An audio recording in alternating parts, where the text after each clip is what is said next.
Hello बच्चों, कैसे हो। तो आज के इस वीडियो में हम लोग ये जानने वाले हैं कि जो हमारा एग्ज़ाम होने वाला है मैथमेटिक्स का, उस मैथ्स के एग्ज़ाम का जो ब्लूप्रिंट है, पेपर का जो ब्लूप्रिंट है वो क्या होगा, मार्क्स का डिस्ट्रीब्यूशन कैसे होगा, किस चैप्टर से क्या आ रहा है और यूनिट वाइज क्या है, चैप्टर वाइज क्या है, क्वेश्चन कितने मार्क्स के कैसे बनने वाले हैं, इसके बारे में आज हम लोग बात करने वाले हैं। ठीक है, तो welcome to your YouTube channel exponent classes. मैं हूं जेके और मैं आज आपको समझाऊंगा कि किस यूनिट से कितने मार्क्स आने वाले हैं, किस चैप्टर से कितने मार्क्स आने वाले हैं और कितने मार्क्स के 1 मार्क्स के कितने क्वेश्चन होने वाले हैं और 2 मार्क्स के 3, 5 और केस स्टडी, इन सब पर आज हम बात करेंगे। तो चलिए स्टार्ट करते हैं। वीडियो को बहुत जल्दी फिनिश करना है क्योंकि आपको एक इन्फॉर्मेशन मिल जाए, उसमें बहुत ज़्यादा टाइम देना नहीं, इसमें कुछ समझना नहीं है, बस आपको एक बार इसको देख लेना है। जैसे कि हमारे पास जो फर्स्ट यूनिट हमारी है वो देखिए, हमारी जो फर्स्ट यूनिट है वो रिलेशन एंड फंक्शन है। And you all know that कि in this unit we have two chapter. One is the relation function and the second is relation function and ITF ये। And what ever return here, ये approx value है, इसको exactly हम नहीं कह सकते, ये अप्रॉक्स है। तो यहाँ से हमें 8 मार्क्स मिलने वाले हैं। अभी हम समझ लेंगे कि 8 मार्क्स किस तरह डिस्ट्रीब्यूट हुए होंगे। Algebra, you all know that कि ये जो एलजेब्रा है बच्चों, इसमें chapter number 3 and chapter number 4 matrix and determinant आ रहा है और ये दोनों मिलकर 10 मार्क्स देने वाले हैं। मतलब ये एक अच्छी न्यूज़ है आपके लिए कि ये दोनों मिलकर 10 मार्क्स देने वाले हैं और ये बहुत ईजी है, बहुत ज़्यादा ईजी है। इसको आप आराम से यहाँ से 10 के 10 ले सकते हैं। And this is calculus and you all know that कि ये बहुत इंपॉर्टेंट है आपके लिए क्योंकि आउट ऑफ 80 35 मार्क्स यहाँ से आने वाले हैं। हाँ, चैप्टर भी इसमें ज़्यादा है और कॉन्सेप्ट भी अच्छे हैं, बट फिर भी 35 मार्क्स आने वाले हैं। तो फिर हमें इस पर ध्यान देना ही होगा कि क्या किया जाए कि यहाँ से मैक्सिमम मार्क्स स्कोर किया जाए। अप्रॉक्स 50%, थोड़ा सा कम, 5 नंबर कम है, otherwise 50% marks, you can say कि 40% मार्क्स आ रहा है यहाँ से। ठीक है, अब इसके चैप्टर जो है वो चैप्टर नंबर 5 है, चैप्टर 5 है, मतलब कॉन्टिन्यूटी डिफरेंशियबिलिटी है, एप्लीकेशन ऑफ डेरिवेटिव है, इंटीग्रेशन है, एप्लीकेशन ऑफ इंटीग्रेशन है और इसके अलावा डिफरेंशियल इक्वेशन भी है। ये इतने चैप्टर हैं, 5 चैप्टर यहाँ से आने वाले हैं एंड फ्रॉम देम ये हमारे पास 35 आने वाला है मार्क्स यहाँ से। वेक्टर्स एंड 3 डायमेंशनल ज्योमेट्री में बच्चों आपको 14 मार्क्स मिलने वाले हैं। यहाँ से सब कुछ सेट है, कहाँ से बड़े क्वेश्चंस आने हैं, कहाँ से छोटे क्वेश्चन आने हैं, अभी हम लोग इस पर बात कर लेंगे। And very important linear programming, जो कि बहुत इजी है, अप्रॉक्स मैट्रिक्स वाली स्थिति इसकी है या कभी कभी उससे भी इजी है, जहाँ से 5 मार्क्स के क्वेश्चन आने वाले हैं। ठीक है, अब इस 5 मार्क्स क्वेश्चन को अभी हम देख लेंगे कि ये और कितने पार्टों में बटा हुआ है और किस तरह से कितने कितने मार्क्स में बढ़ सकता है। And probability, you all know कि this is the single chapter, ये इकलौता ऐसा चैप्टर है जो अकेले 8 नंबर का आने वाला है, अकेले, बिल्कुल यहाँ किसी का जो है कंट्रीब्यूशन नहीं है, बिल्कुल अकेला 8 मार्क्स का आने वाला है। तो that is important, you all know कि ये बहुत इंपॉर्टेंट है।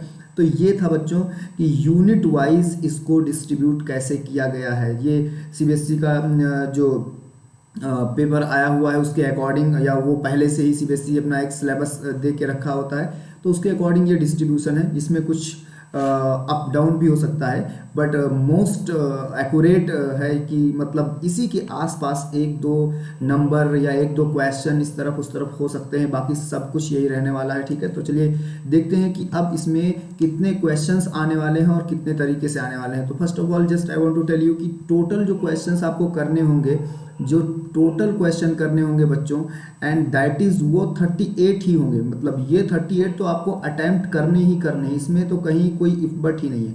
हाँ, यहाँ पर ऑप्शंस आपको मिलेंगे, ऑप्शंस जो मिलेंगे वो आपके लिए बहुत हेल्पफुल होंगे।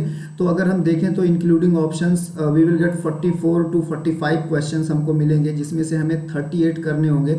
और ऐसा नहीं कि ओवरऑल चॉइस है, ये बीच बीच में कहीं कहीं पर, जैसे क्वेश्चन नंबर मान लीजिए कि 21 है, तो 21 में आपको एक ऑप्शन मिल गया कि 21 में से आप ए कर लीजिए या बी कर लीजिए, इस तरह के सीन मिलेंगे। ऐसा नहीं कि आपको 45 क्वेश्चन दे दिया गया और कहा इन 45 में से एनी 38 कर लीजिए, ऐसा बिल्कुल नहीं होने वाला, ये बिल्कुल नहीं होने वाला। इस तरह का ऑप्शन मिलेगा। तो जो ऑप्शन मिलेगा वो ऑप्शन मोस्ट प्रोबेबली की सेम चैप्टर का होगा। जैसे सपोज कर लीजिए कि आपके पेपर में अगर 21 नंबर पे जो क्वेश्चन है वो आईटीएफ का है या रिलेशन फंक्शन का है, तो जो इसका और पार्ट होगा वो भी उसी यूनिट का होगा, या तो रिलेशन फंक्शन का होगा या तो आईटीएफ का होगा। ये बात बहुत इंपॉर्टेंट है क्योंकि अगर आप एक क्वेश्चन अटेम्प्ट करते हैं तो उसमें सेम कॉन्सेप्ट मोस्ट प्रोबेबली उसमें वही सेम कॉन्सेप्ट आप अप्लाई करेंगे, बस क्वेश्चन चेंज हो जाएगा। ठीक है, तो चलिए देख लेते हैं, हम लोग बात कर लेते हैं।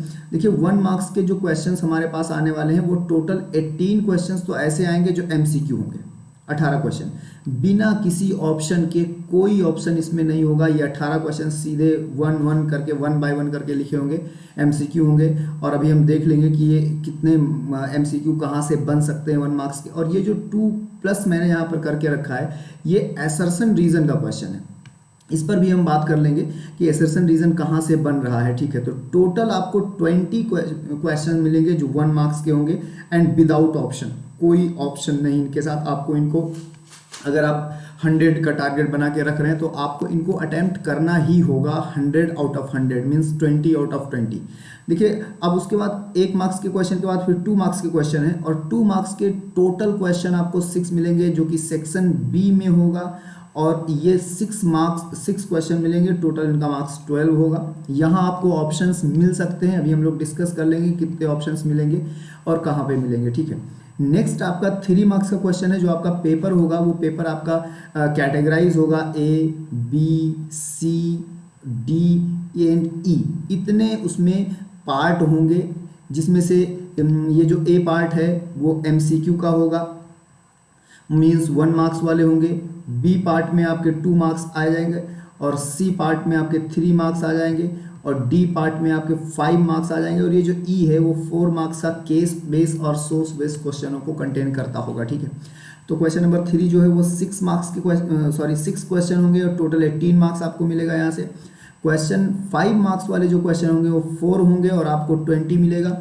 ये सेक्शन ए है, ये बी है, ये सी और ये डी, और ये सोर्स बेस्ड और केस बेस्ड है। यहाँ से 3 क्वेश्चन मिलेंगे और वो 12 नंबर के टोटल होंगे, क्योंकि ईच ऑफ 4 मार्क्स है।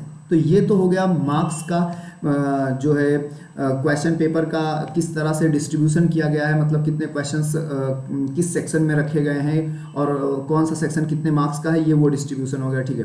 तो आपने देख लिया कि यूनिट वाइज कितने मार्क्स आ रहे हैं, और फिर इनको अगर हम मार्क्स वाइज डिस्ट्रीब्यूट करें, सेक्शन वाइज डिस्ट्रीब्यूट करें, तो किस सेक्शन में कितने क्वेश्चंस बन रहे हैं और उस सेक्शन के हम कितने मार्क्स पा रहे हैं। फॉर एग्जाम्पल अगर हम बात करें सेक्शन बी की, तो सेक्शन बी से हमें 12 नंबर मिलने वाले हैं, सेक्शन सी से हमें 18 नंबर मिलने वाले हैं, डी से हमें 20 मिलने वाले हैं, और ई से हमको फिर से 12 नंबर मिलने वाले हैं। इन सबका अगर हम टोटल करेंगे तो हमको टोटल 80 मिलेगा, क्योंकि हमारा पेपर 80 मार्क्स का है, 20 आपका इंटरनल असेसमेंट है, आप जानते हैं, ठीक है। अब बात कर लेते हैं कि ये जो पेपर है, इस पेपर का पूरा जो स्ट्रक्चर होगा वो क्या होगा, इसके बारे में बात कर लेते हैं। जैसे देखिए, हमने इसको क्या किया है, कैटेगराइज करके रखा है कि चैप्टर लिख लिया है, फिर एमसीक्यूज कितने हो सकते हैं, 2 मार्क्स एमसीक्यू में असर्शन रीजन भी काउंट है, इसको ध्यान में रखिएगा, 3 मार्क्स, 5 मार्क्स, और केस बेस्ड या सोर्स बेस्ड क्या हो सकते हैं। देखिए, रिलेशन एंड फंक्शन, अब इसको हम लोगों ने चैप्टर वाइज कैटेगराइज किया है, ये चैप्टर नंबर 1 है। देखिए, यहाँ से एक क्वेश्चन आपको मिलेगा जो एमसीक्यू में लिखा होगा, 1 नंबर में कहीं पर लिखा होगा। एक क्वेश्चन हो सकता है मिले, मतलब, लेकिन मोस्ट प्रोबेबली मैं बताता रहूँगा, मतलब ये पॉसिबल है भी, नहीं भी है, लेकिन जहाँ एग्जैक्टली बिल्कुल पॉसिबल है वहाँ पर मैं आपको स्टार बना दूंगा, आप उसको ध्यान दे लीजिएगा। 2 मार्क्स का एक क्वेश्चन यहाँ से मिलेगा, 2 मार्क्स का एक क्वेश्चन आपको मिल जाएगा, और एक क्वेश्चन आपको ऐसा मिलेगा जो 5 मार्क्स का होगा, और इसके साथ एक ऑप्शन भी मिलेगा आपको, इसके साथ एक ऑप्शन भी मिलेगा, मतलब ये सेक्शन डी में होगा और एक ऑप्शन भी मिलेगा।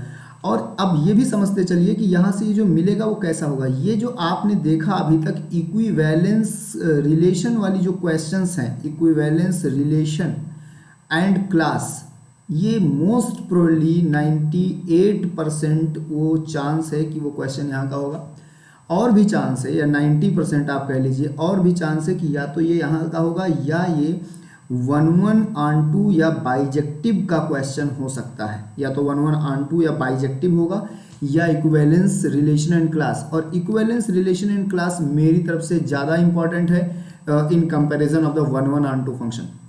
तो आपको ये पता चल चुका कि रिलेशन फंक्शन से 7 या 8 मार्क्स आ सकते हैं, 7 या 8 मार्क्स आ सकते हैं। अब ये जो ITF है chapter number 2, inverse trigonometric function, यहाँ से आपको क्वेश्चंस मिलेंगे, 2 नंबर का आपको मिल सकता है, साथ में ये क्वेश्चन यहाँ भी आ सकता है, ये जो आपने यहाँ लिखा है वो यहाँ भी आ सकता है, यहाँ ना होकर यहाँ आ सकता है, 1 नंबर का MCQ भी मिल सकता है, ठीक है।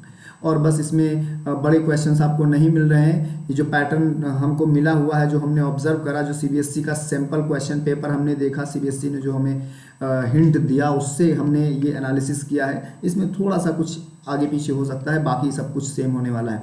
देखिए, मैट्रिक्स और डिटर्मिनेंट ये दोनों मिक्स हैं, इन दोनों को एक साथ ही समझना होता है, तो इसलिए हम इनके मार्क्स को भी साथ में ही समझेंगे। देखिए, मैट्रिक्स में आपको छोटे क्वेश्चन 2 मिल सकते हैं, एमसीक्यू में मिलेंगे, ये एमसीक्यू वाला पार्ट है। और डिटर्मिनेंट में आपको जितने मिलेंगे इस बार, क्योंकि एरिया प्रॉपर्टी वाला जो पार्ट था डिटर्मिनेंट का, प्रॉपर्टी वाला पार्ट वो डिलीट है, तो वहाँ से क्वेश्चन हमेशा 4 नंबर के बड़े क्वेश्चन या 5 नंबर के बनते थे, वो डिलीट है इस बार। तो इस बार जो भी कुछ मिल रहा है वो एमसीक्यू मिल रहा है। अब ये जो और क्वेश्चन है system of linear equation, system of linear equation, ये जो लीनियर इक्वेशन का सिस्टम है बच्चों, सिस्टम ऑफ लीनियर इक्वेशन, उसको मैं मैट्रिक्स में काउंट कर रहा हूँ, इसलिए मैंने उसको यहाँ पर लिखा है।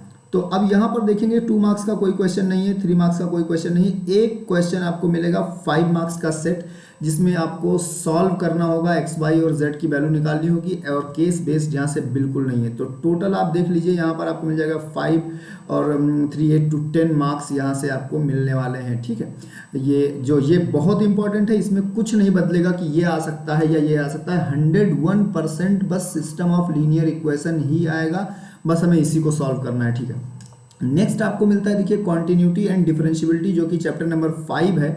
अब इसमें एक क्वेश्चन आपको मिलेगा 1 नंबर में, जिसमें आपको कॉन्टिन्यूअस गिवन होगा, के की या किसी कांस्टेंट की वैल्यू निकालनी होगी। एक क्वेश्चन 2 मार्क्स का मिल सकता है, जिसमें आपको डिफरेंशिएट करना हो सकता है, या वो कुछ प्रूफ करने को कह सकते हैं, या कहीं पर ऑप्शन में भी और क्वेश्चंस अवेलेबल हो सकते हैं। ठीक है, अब इसी तरीके से अगर हम बात करें एप्लीकेशन ऑफ डेरिवेटिव की, जो कि चैप्टर नंबर 6 है, तो इसमें बहुत फोकस रहना, बीच में कहीं पर 1-2 नंबर के छोटे क्वेश्चंस मिल सकते हैं, बिल्कुल ये नहीं कह सकता मैं कि नहीं बिल्कुल क्वेश्चन ही नहीं मिलेंगे, लेकिन जो सबसे ज़्यादा इंपॉर्टेंट है यहाँ से वो ये है कि 2 क्वेश्चन आपको केस स्टडी के मिलने वाले हैं। यहाँ से 2 क्वेश्चन आपको मिलेंगे जो केस स्टडी के होंगे, और ये 2 क्वेश्चन मिलकर आपको पता है कितने मार्क्स देने वाले हैं, 8 मार्क्स देने वाले हैं। तो दैट इज वेरी इंपॉर्टेंट, लेकिन याद रखना इसमें ऑप्शंस नहीं है कि आपको ये करना है ये करना है, आपको दोनों करने हैं। और केस स्टडी है तो वो एक जो बड़े क्वेश्चंस जो डब्ल्यूपी हैं, जो वर्ड प्रॉब्लम है, उन वर्ड प्रॉब्लम को कन्वर्ट करके कोई एक सिचुएशन बनाई जाएगी, और उस सिचुएशन से क्वेश्चंस रिलेट करे जाएंगे कि ये ऐसे हुआ, 3 और 4 क्वेश्चन करके दिए जाएंगे, और वो कैलकुलेट करना होगा। तो 2 क्वेश्चन केस स्टडी के यहाँ से बन जाएंगे, जिससे 8 मार्क्स मिलेंगे। और चेंजेस आ सकते हैं, जैसे इंक्रीजिंग डिक्रीजिंग पूछेगा, क्योंकि एक्सरसाइजें कम हो गई है ना, एक आपका रेट ऑफ चेंज है, एक आपका इंक्रीजिंग डिक्रीजिंग है, और एक आपका मैक्सिमा एंड मिनिमा है, बस इतना ही है। तो ये जो रेट ऑफ चेंज या इंक्रीजिंग डिक्रीजिंग से कहीं एक छोटा 1 नंबर का क्वेश्चन बनेगा, या 2 का भी बन सकता है, लेकिन 2 क्वेश्चन आपको केस स्टडी यहाँ से मिलने वाले हैं। ठीक है, अब देखिए इंटीग्रेशन, आप जानते हैं कि कैलकुलस का पार्ट है, बहुत इंपॉर्टेंट है। इस बार इंटीग्रेशन 2 क्वेश्चन मिलेंगे छोटे 1 नंबर के, और 4 क्वेश्चन मिलेंगे ऐसे जो 3 मार्क्स के होंगे, और इनके साथ ऑप्शन भी होगा। अब इसमें मैं आपको एक चीज़ सजेस्ट करूंगा कि ये जो 3 मार्क्स वाले क्वेश्चन है वो कहाँ से आएंगे। एक तो आएगा आपका ये वाला पार्ट, जो आपने देखा होगा कि dx/ax² plus bx plus c, ये वाला पार्ट एक आएगा। इसके जितने पार्ट होंगे 2 3 4 वो मुझे याद नहीं आ रहे हैं ऐसे, या एक आता है px प्लस q अपान ax² plus bx plus c, या एक आता है इंटीग्रल px प्लस q और अपान अंडर रूट, ये इतने सारे पार्ट हैं, ये आ सकता है। पार्शियल फ्रैक्शन आ सकता है, बाई पार्ट से बन सकता है, या जो सबसे ज़्यादा इंपॉर्टेंट है वो ये है कि ये जो मॉडुलस वाले इंटीग्रेशन होते थे, आप याद करिए x माइनस अल्फा वाले, ये बहुत इंपॉर्टेंट है। ये जो मैं अभी आपको बता रहा था वो इनडेफिनेट का पार्ट बता रहा था, साथ में यहाँ पर चांस बनता है कि आपको डेफिनेट से जो प्रॉपर्टी बेस्ड क्वेश्चंस हैं वो भी यहाँ पर देखने को मिल सकते हैं। ठीक है, तो यहाँ 3 क्वेश्चन आपको 4-4 नंबर के छोटे छोटे क्वेश्चन, 3 नंबर के 4 क्वेश्चन मिल जाएंगे, और 2 एमसीक्यू मिल सकते हैं। ठीक है, एप्लीकेशन ऑफ इंटीग्रेशन में सीधा सीधा एक क्वेश्चन आएगा, 5 नंबर का होगा, और आपको एरिया निकालना होगा। बहुत सिंपल सा और इजी सा वर्क है, इसमें ज़्यादा कुछ नहीं करना है, एरिया निकालना है। 2 एक्सरसाइजों के साथ ये चैप्टर है, आप चाहें तो उसका पूरा प्रैक्टिस कर सकते हैं। ठीक है सर,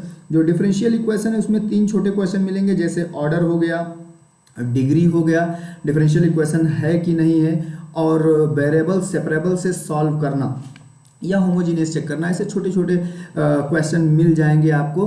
1 मार्क्स के 3 क्वेश्चन मिल जाएंगे, 2 मार्क्स का 1 क्वेश्चन मिलेगा, इसको सॉल्व करना हो सकता है। इसमें ज़्यादा चांस जो मुझे लगता है, जो मैंने अभी तक ऑब्जर्व करा है, वो लीनियर इक्वेशन का है, लीनियर डिफरेंशियल इक्वेशन का है। जो लीनियर डिफरेंशियल इक्वेशन का यहाँ पर ज़्यादा पार्ट, ऐसा मुझे लगता है, मैंने ऑब्जर्व करा है कि यहाँ से लीनियर डिफरेंशियल इक्वेशन के ज़्यादा क्वेश्चंस मिल सकते हैं, ऐसा मेरे को लगता है।